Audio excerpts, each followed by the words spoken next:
to develop love of namaz. So again, when it comes to salah, I think you need to realize that this is your communication with Allah.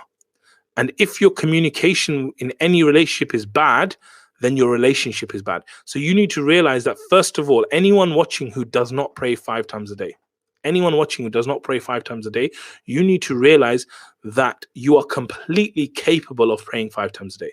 Because shaitan tricks you thinking, oh, you're not able to do that. Or he starts thinking, oh, you're doing sin, why are you going to pray?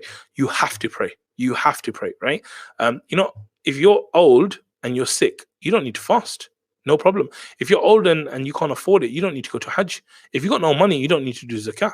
All these things, no problem.